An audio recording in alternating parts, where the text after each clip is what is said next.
नमस्कार दोस्तों, मैं आपके लिए सोना बनाने का एक बहुत ही आसान प्रयोग लेकर के आया हूं, जिसके माध्यम से आप लोग सोना बनाने की प्राचीन विद्या को जान सकते हैं, जिसके अनुसार कोई भी मनुष्य जितना चाहे उतना सोना बना सकता था। जी हां दोस्तों, प्राचीन काल में ऐसी सोना बनाने की विद्या थी जिसके माध्यम से लोग अपार सोना बनाते थे, उनके घरों में सोने की कमी नहीं होती थी। इसलिए दोस्तों, भारतवर्ष प्राचीन काल में सोने की चिड़िया कहा जाता था। भारत के जो लोग थे प्राचीन काल के, वो लोग खानों से सोना नहीं निकालते थे, क्योंकि दोस्तों उनको आवश्यकता ही नहीं पड़ती थी। जी हाँ, और उस काल में बहुत कम लोग जो है खानों से सोना निकालते थे, क्योंकि दोस्तों उस काल में जो है सोना बनाने की अपने आप में एक अद्भुत विद्या थी, रहस्यमय विद्या थी, जिसको हमारे ऋषि मुनियों ने खोजा था।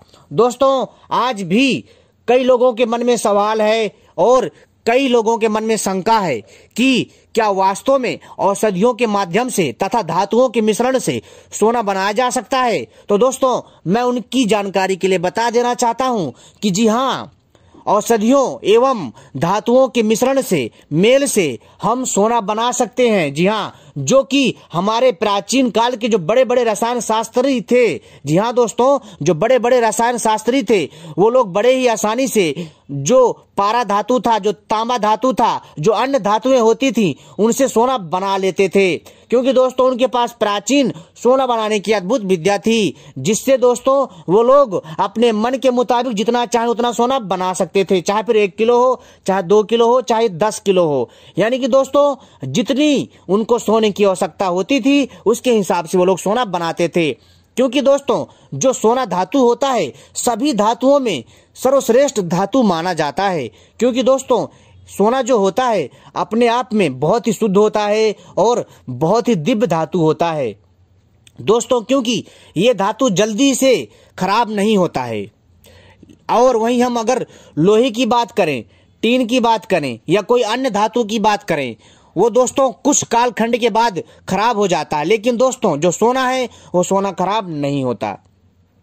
दोस्तों मैं दोस्तों आपकी जानकारी के लिए एक चीज बता देना चाहता हूं कि जो मैं आपको जानकारी दे रहा हूं सोना बनाने की, अपने आप में वास्तव में दिव्य जानकारी है। आपको ये जानकारी कहीं से प्राप्त नहीं होगी, लेकिन दोस्तों बहुत सारे ऐसे लोग हैं जो मेरी बातों को मजाक में लेंगे, इसको कपोल कल्पना समझेंगे। खैर, मैं उन मूर्खों को नहीं समझा सकता।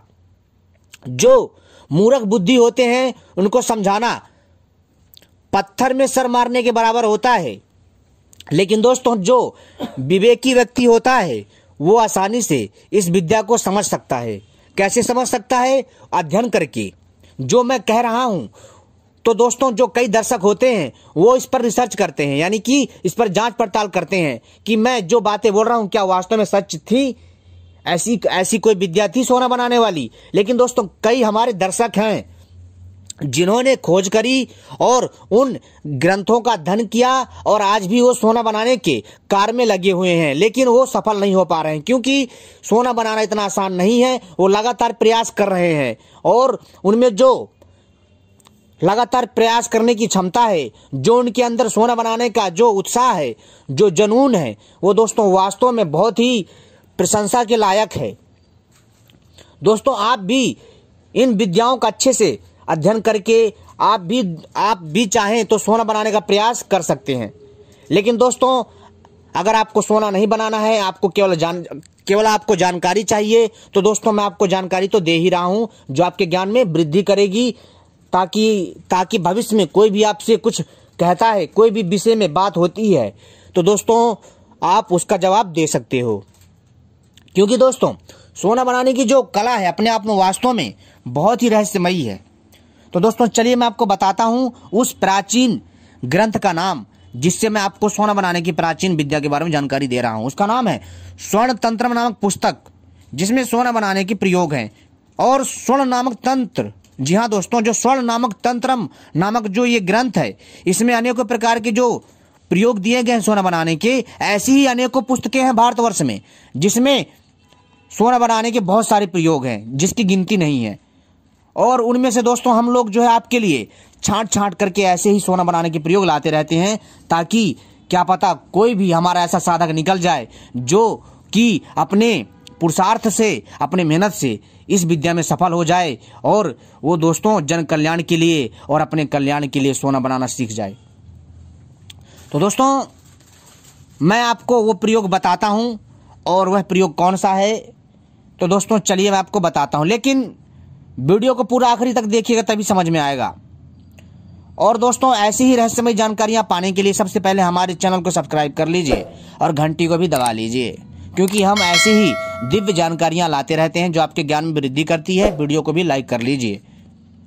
दोस्तों सोना बनाने के लिए सबसे पहले आपको क्या करना है कि आपको कलिहारी का पौधा चाहिए। जी हाँ, कलिहारी एक दिव्य पौधा है दोस्तों। इसका पौधा ऐसा, इसमें जो है फूल जब निकलते हैं अग्नि के समान जलते हुए दिखाई देते हैं, लेकिन दोस्तों आपको ऐसा लगेगा, लेकिन दोस्तों उनकी खिलने की बनावट ही ऐसी होती है, यानी उस फूल की बनावट ही ऐसी होती है जो आपको अग्नि जैसा प्रतीत होता है कि मानो जैसे उस पौधे में से अग्नि जल रही हो।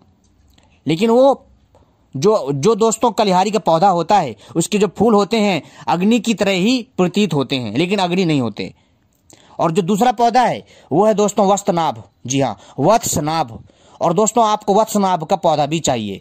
कलिहारी का पौधा, वत्सनाभ का पौधा, इन दोनों पौधों को खोज लीजिए। इसके बाद दोस्तों आपको सेंधा नमक चाहिए। जी हाँ, शुद्ध सेंधा नमक चाहिए। और दोस्तों आपको क्या करना है कि पहले कलिहारी और वत्सनाभ के पौधे के पंचांग का रस निकाल लीजिए। दोनों पौधों के पंचांग का रस निकाल लीजिए। निकालने के पश्चात इन दोनों को मिलाइए, और मिलाने के पश्चात इसमें ही समान मात्रा में आपको सेंधा नमक मिला देना है। रस की मात्रा कम से कम आप 100 ग्राम से लेकर के 250 ग्राम की मात्रा में ले सकते हैं आवश्यकता अनुसार। ठीक है, तो एग्जाम्पल के लिए, यानी कि उदाहरण के लिए, आपने जैसे 200 ग्राम कलिहारी का रस लिया और 200 ग्राम वत्सनाभ के पौधे का रस लिया। इन दोनों को मिला लीजिए अच्छे से। ठीक है, और इसमें दोस्तों आपको क्या करना है कि दोनों पौधों की पत्तियां भी कूट लीजिए और डाल दीजिए इन दोनों के रस में। और इसमें जो है दोस्तों आपको सेंधा नमक भी डाल देना है। जी हाँ, सेंधा नमक भी आपको कितना डालना है, लगभग दोस्तों आपको जो है इसमें 2.5 से 3.5 चम्मच आपको इसमें सेंधा नमक डालना है। और इसको अच्छे से मिला लीजिए। मिलाने के पश्चात आप देखेंगे कि यह लेप बन जाएगा। लेप बनने के पश्चात आपको शुद्ध तांबा पत्र चाहिए। जी हाँ, तांबा चाहिए, शुद्ध ताम्र पत्र चाहिए। और उस शुद्ध ताम्र पत्र को लाने के पश्चात दोस्तों ध्यान रखिएगा, अगर ये चीजें शुद्ध होंगी तभी सोना बन पाएगा, अन्यथा नहीं बन पाएगा। और इसमें बहुत सारी खामियां भी होती हैं जिनको लोग नहीं समझ पाते हैं, जिसके कारण वो सोना नहीं बना पाते। तो इसलिए कभी भी अगर आप प्रयोग करते हैं तो करिए, जरूर करिए, लेकिन इसमें कोई इतनी जल्दी आसानी से सफल नहीं हो पाता। इसके लिए कड़ी मेहनत करने की आवश्यकता है। जैसा दोस्तों आपने जो ये इस लेप को बनाया है, इन तीनों दिव्य सामग्रियों को मिला करके अब आपको शुद्ध तांबे पत्र में इन तीनों को मिला करके, जैसे वत्सनाभ और कलिहारी के पौधे का रस और सेंधा नमक, इन तीनों को मिला करके जो आपने लेप बनाया, इस लेप को आपको शुद्ध तांबे पत्र में अच्छे से लगाना है। लगाने के पश्चात अच्छे से लगा दीजिए और इसको दोस्तों आपको सुखाना है, अच्छे से सुखाना है। और दोस्तों आप लगातार इसी के लेप को लगातार 6 से 8 बार लगाइए और दोस्तों फिर सुखाइए, फिर लगाइए। ऐसा करने के पश्चात दोस्तों आपको फिर क्या करना है कि इस तांबे को आपको अग्नि में, जी हाँ दोस्तों, आपको अग्नि में अच्छे से सेकना है, यानी कि इसको पकाना है उस ताम्रपत्र को, जब तक तांबा लाल ना हो जाए। अच्छे से लाल कर दीजिए, एकदम अच्छे से, और लगातार लाल करते रहिए। जी हाँ दोस्तों, आपको दोस्तों लगातार यही क्रिया 7 बार करनी है। 7 बार जैसे लाल हो जाए फिर इसको दोस्तों रख दीजिए ठंडा होने के लिए, फिर ऐसे करिए दोस्तों। आपको यह क्रिया लगातार 7 बार करनी है। आप देखेंगे कि जो तांबा है शुद्ध सोने में तब्दील हो जाएगा। जी हाँ दोस्तों, आपने जितने भी ग्राम की प्लेट ली है, 200 ग्राम की या 250 ग्राम की या 300 ग्राम की या आधा किलो की, जो भी आपने शुद्ध तांबे की प्लेट ली है, वो शुद्ध सोने में तब्दील हो जाएगा। और दोस्तों आपको हैरानी होगी कि वास्तव में सोना बन सकता है। दोस्तों ये चीज़ें समझने वाली होती हैं, जो समझने वाला व्यक्ति होता है समझ लेता है, अन्यथा कई लोग तो इस चीज़ को मतलब बेकार की बातें समझते हैं। खैर दोस्तों, कुछ ज्ञान ऐसे भी होते हैं जो अन्य लोगों को नहीं समझ में आते, क्योंकि उसके लिए उतनी बुद्धि नहीं होती। धन्यवाद।